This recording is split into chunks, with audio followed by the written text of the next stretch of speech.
안녕하세요. 1인의 라이브 장모모입니다. 지난 30일 맨체스터 지역지인 맨체스터 이브닝에서 9월 3일까지 영입해야 할 8명의 선수를 엄선했습니다. 이 8명 중에 우리의 손흥민 선수가 있습니다. 이와 더불어 현재까지 맨유와 손흥민과의 링크를 총 정리드리려고 합니다. 네, 여러 매체에서 손흥민 선수의 이적이다, 재계약이다에 대하여 하루가 멀다 하고 갑론을박을 벌이고 있는 상황입니다. 사실 언론이니 뭐니 모두 측측성 기사만 나오고 있으며 오피셜한 발표가 이루어지지 않고 있긴 하지만 저희도 우리 손흥민 선수의 이적을 바라고 있는 상황으로서 관련 내용을 종합적으로 알려드리도록 하겠습니다. 한국 시간 30일 오전 맨체스터 이브닝에서 손흥민을 맨유가 영입해야 할 선수 8명에 선정을 했습니다. 이 일간지에서는 손흥민, 칼버트 르윈, 오스만 덴벨레, 얀 오블락, 제이든 산초, 포우 토레스, 그리고 라파엘 바란을 추천했습니다. 또한 이 8명의 선수가 맨유로 이적할 확률에 대한 해외 도박사들의 배당률도 공개가 되었는데요. 1위는 산초이고 배당률은 1.66배, 그리고 손흥민 선수는 이 선수들 중 가장 높은 배당률인 11배를 받았습니다. 손흥민 선수가 가장 높은 배당률을 받은 만큼 해외 도박사들은 손흥민이 맨유로 이적할 가능성을 가장 낮게 측정한다는 말인데요. 그래도 축구공은 둥글지 않겠습니까? 최근 치러진 맨시티와 첼시의 챔스 결승전 배당률은 맨시티 승 1.97배, 무승부 3.5배, 첼시 승 4.5배로 맨시티의 우세가 점쳐졌지만 첼시가 결국 1대0으로 승리하며 비기어 트로피를 가져갔죠. 그리고 계속 말씀드리면 또한 이 매체에서는 맨유는 4시즌 동안 우승이 없기에 새롭게 영입할 인물로 산초와 토레스 등이 언급되고 있지만 코로나19로 인하여 자금 사정이 여유롭지 않다고 전했습니다. 이 말은 즉 손흥민은 과도하게 비싸지 않은 공격수로 평가된다는 말로 해석될 수 있으며 최근 피파 산하의 국제 스포츠 연구센터인 CIS가 발표한 자료에 따르면 손흥민의 이적료는 약 5천만 유로, 하나 약 676억 원 정도로 평가받고 있다고 합니다. 해리케인의 절반 수준이죠. 또한 올 시즌 최고의 활약을 펼친 손흥민 선수를 가성비 갑에 뽑으며 맨유가 영입해야 한다고 맨체스터 이브닝에서는 추천을 했습니다. 그리고 여기서 토트넘이 언론 플레이를 펼치고 있는 손흥민 선수의 재계약을 한번 짚고 넘어가 보면 손흥민 선수가 토트넘으로 이적할 2015년도에 손흥민 선수의 이적료는 3천만 유로 정도였고 현재 레비 회장이 원하는 손흥민 선수의 이적료는 약 8천만 유로 이상이라고 하는 썰이 있습니다. CIS 발표 자료는 5천만 유로 수준이었죠. 그리고 손흥민 선수의 현재 주급은 15만 파운드, 하나로 따지면 2억 3천만 원인 상황에서 역대급 활약을 펼친 손흥민 선수에게 고작 5만 파운드의 주급 인상을 하여 20만 파운드의 주급으로 손흥민 선수와 5년 재계약을 하려 한다라는 썰이 돌아다니고 있습니다. 참고로 20만 파운드는 현재 해리케인 선수가 받고 있는 주급이기도 합니다. 사실 해리케인과 손흥민과 해리케인이 잘했다고 치더라도 손흥민 선수도 해리케인에 못지않은 활약을 펼쳤는데 현재 케인이 받고 있는 주급으로 손흥민을 잡으려 한다는 건 조금 아니지 않나 싶습니다.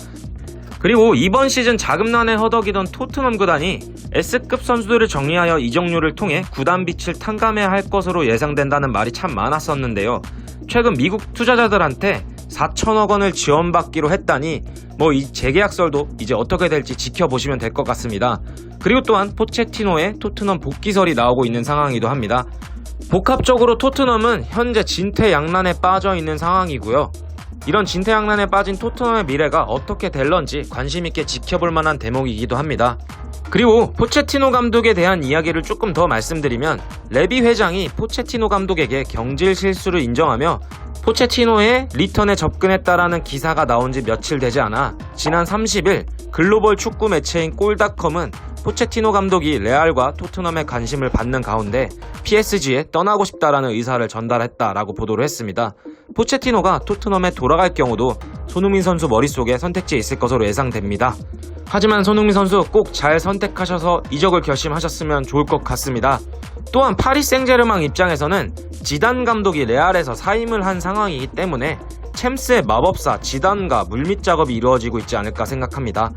파리 생제르맹이 그토록 원하는 비기어 트로피를 들어 올려줄 수 있는 감독이 지단일 확률이 굉장히 높기 때문이죠.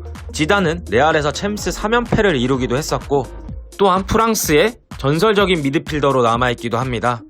다시 본론으로 돌아와 손흥민 선수의 맨유 이적에 대한 이야기입니다. 솔샤르 감독은 최근 맨유에 영입을 해달라며 제안한 선수의 총 가격은 5천억 원 수준으로 알려져 있는데요. 솔샤르 감독이 양심이 없긴 한 것 같습니다.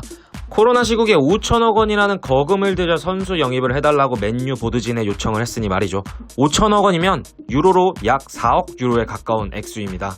솔샤르 감독이 영입을 원한다고 거론된 선수는 최전방의 해리케인과 제이든 산초, 그리고 수비형 미드필더인 데클란 라이스, 센터백 파우 토레스로 알려져 있으며 사실 이 선수를 모두 영입하는 건 매우 어렵다고 보시면 됩니다.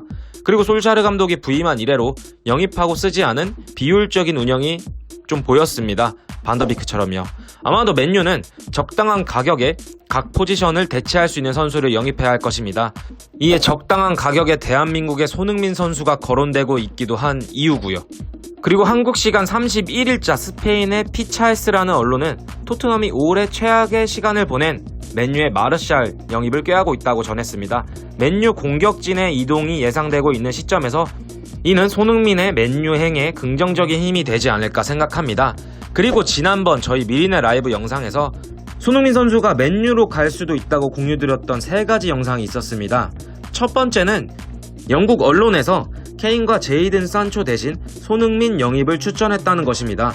영국 언론 코프사이드에서는 맨유는 해리케인과 산초 능력을 동시에 갖췄음에도 과소평가받는 손흥민을 영입하라라고 조언했다라고 말씀드렸습니다. 두 능력을 동시에 갖췄다는 내용은 저희 미리네 라이브 영상을 다시 한번 보시면 이해하시는데 좋을 것 같고요. 간단히 말씀드리면 케인의 미친 피니시 능력과 산초의 연계 플레이와 스피드를 두루두루 갖췄다고 보시면 됩니다. 그리고 두 번째로는 퍼거슨 감독이 손흥민을 지도해보고 싶은 선수라고 말을 했었던 내용입니다. 맨유의 레전드 퍼거슨이 손흥민 영입에 입김을 넣지 않을까라는 내용이었습니다. 그리고 마지막으로는 손흥민 선수가 레스터 시티와의 리그 최종전이 끝난 뒤 해리케인과의 뜨거운 포옹이 갖는 의미였습니다. 이제 다음 시즌부터는 서로가 다른 팀에서 뛸 수도 있을 것임을 직감시키는 서로를 향한 따뜻한 포옹이 있었죠. 어찌됐건 현재까지의 정황들을 비춰봤을 때 손흥민 선수의 이적설이 계속 나오고 있는 상황이며 맨유와의 이적 링크가 뜨고 있다는 건 분명 뭔가 있다는 것일 것 같습니다. 솔샤르 감독 4천억 좀 아끼고 손흥민 선수를 영입해서 맨유에 우승을 안겨준다면 맨유 보드진에 엄청난 칭찬을 받을 겁니다. 그리고 손흥민 선수에게 밥은 잘 주는 착한 감독이 되어 있겠죠. 손흥민 선수 맨유로 가게 된다면 삼시세끼는 잘 주는 걸로 계약서에 받고 이적하면 좋겠습니다. 손흥민의 맨유 이적설 과연 사실일지 미리네 라이브 시청자 여러분들과 지켜보도록 하겠습니다. 영상 시청해주셔서 정말로 감사드립니다.